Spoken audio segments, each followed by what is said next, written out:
हरे कृष्णा। हम सभी देवी की महानता तो जानते हैं, नवरात्रि में देवी की पूजा अर्चना भी की जाती है। परंतु क्या आप जानते हैं कि वही देवी, वही सृजन करने की शक्ति हर मनुष्य के अंदर है। जैसा जैसा कलयुग होता जा रहा है, हर स्त्री बस मेल की तरह एक्ट करना चाहती है। वो अपने अंदर मस्कुलिन एनर्जी को बहुत ज़्यादा डेवलप कर रही है और फेमिनिन एनर्जी को कम करती जा रही है, जिसके कारण ये हो रहा है कि फ़ीमेल में भी अब उतनी ही एंगरनेस है, उतनी ही एंग्जाइटी होने लगी है। तो इसीलिए आज मैं आपको एक बताती हूँ कि एक वुंडेड फेमिनिन की क्वालिटी क्या होती है और एक डिवाइन फेमिनिन की क्वालिटी क्या होती है। आइए सबसे पहले जानते हैं कि एक वुंडेड फेमिनिन की क्वालिटी क्या होती है। परंतु आप इसे गलत मत समझिएगा कि मैं ये फेमिनिन क्वालिटी बता रही हूँ तो सिर्फ फीमेल में होता है। ये क्वालिटी मेल में भी होता है, क्योंकि योगा ऐसा बताता है कि हर स्त्री हो या पुरुष हो, उसके अंदर मस्कुलिन और फेमिनिन क्वालिटी, पुरुष तत्व और स्त्री तत्व दोनों ही है। परंतु मेल में मस्कुलिन तत्व ज़्यादा होता है और स्त्री तत्व कम होता है, और स्त्री में स्त्री तत्व ज़्यादा होता है और पुरुष तत्व कम होता है। लेकिन लोग स्त्री तत्व को अवहेलना करना शुरू कर दिए हैं, लोग उसकी इज्जत नहीं करते हैं, जिस कारण से अब स्त्री में भी स्त्री तत्व घटता जा रहा है, मेल में भी स्त्री तत्व घटता जा रहा है। मेल अब इमोशन को फील नहीं कर पाते हैं, या तो वो ओवर इमोशनल होते हैं या तो उन्हें इमोशन ही फील नहीं होता। ये सब डिसबैलेंस होता है फेमिनिन क्वालिटी के कारण। तो इसीलिए सबसे पहले मैं बताती हूँ वुंडेड फेमिनिन की क्वालिटी क्या होती है। इसका पहला क्वालिटी होता है कि वो बहुत एंगरनेस में रहती है, उसके अंदर बहुत चिंता होता है, वो डिपेंडेंट होती है।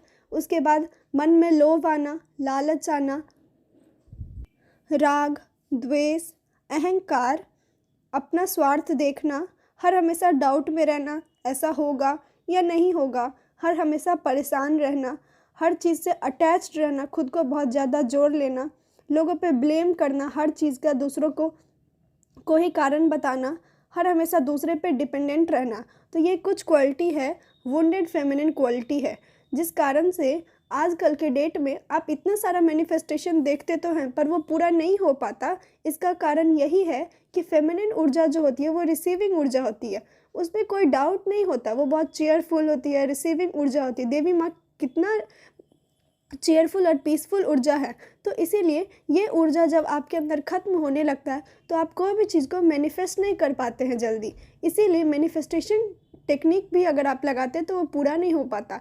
मैनिफेस्टेशन क्वालिटी को भी अगर आप चाहते हैं कि आप एक बेस्ट अच्छा मैनिफेस्टर हो जाए, मास्टर कर लें मैनिफेस्टेशन टेक्निक को, तो बहुत ज़रूरी है कि आप अपने अंदर के जो फेमिनिन क्वालिटी है उसको ठीक करें, वुंडेड फेमिनिन को हील करें, जो फेमिनिन क्वालिटी जो ख़राब है उसको हील करते रहे, ताकि आपकी मैनिफेस्टेशंस जो होगी वो जल्दी जल्दी पूरी होगी और आप रिसीविंग मोड में होंगे। आप डाउट नहीं करेंगे कि ऐसा होगा या नहीं होगा। जैसे आप देखते होंगे पहले के समय में कि हमारे घर में पिता कुछ भी कहे, परंतु माता हमेशा यही कहती थी कि हो जाएगा, भगवान पर आशा रखिए। वो संशय नहीं करती थी, वो डाउट नहीं करती थी। तो ये फेमिनिन क्वालिटी है।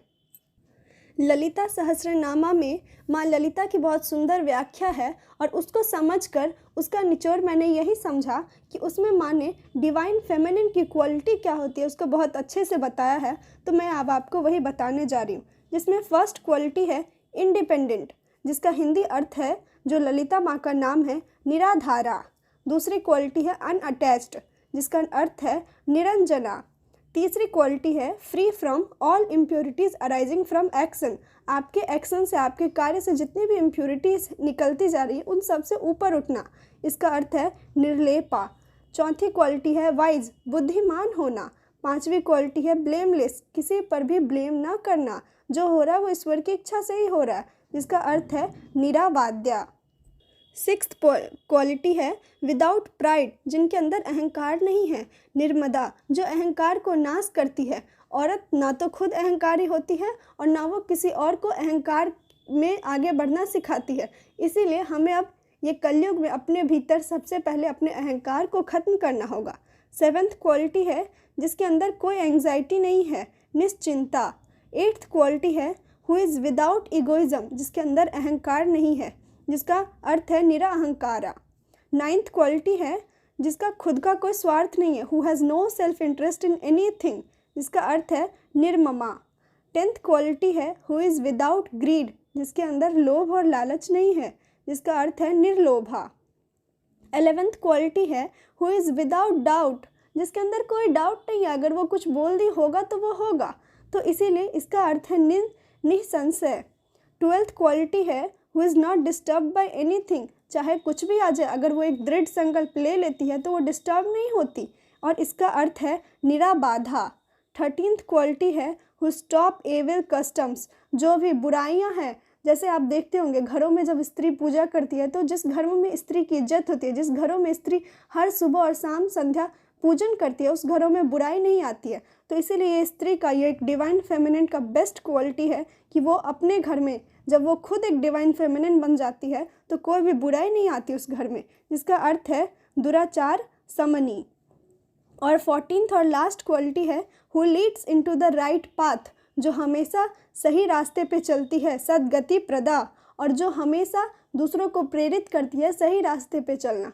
और इसी क्वालिटी को हर एक मेल और हर एक फीमेल के अंदर होना चाहिए। लोग इसका गलत निष्कर्ष निकाल लेते कि डिवाइन फेमिनिन मतलब कि ये एक फीमेल क्वालिटी, क्योंकि ये फीमेल क्वालिटी मेल में भी है और फीमेल में भी है।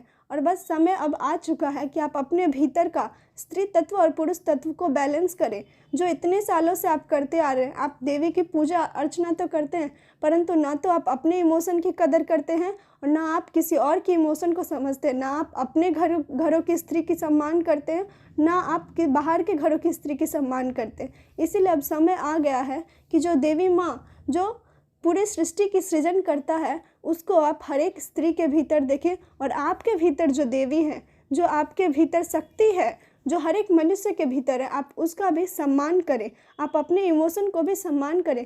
प्रॉब्लम यहाँ पर ये आता है कि मनुष्य अपने इमोशन को समझ ही नहीं पाते, इसीलिए वो सबसे ज़्यादा कलयुग में दुखी होते। इसीलिए अब समय आ गया है कि आप अपने अंदर के डिवाइन फेमिनिन क्वालिटी को जगाएं और खुशी से रहें, अच्छे से रहें। धन्यवाद। राधे राधे।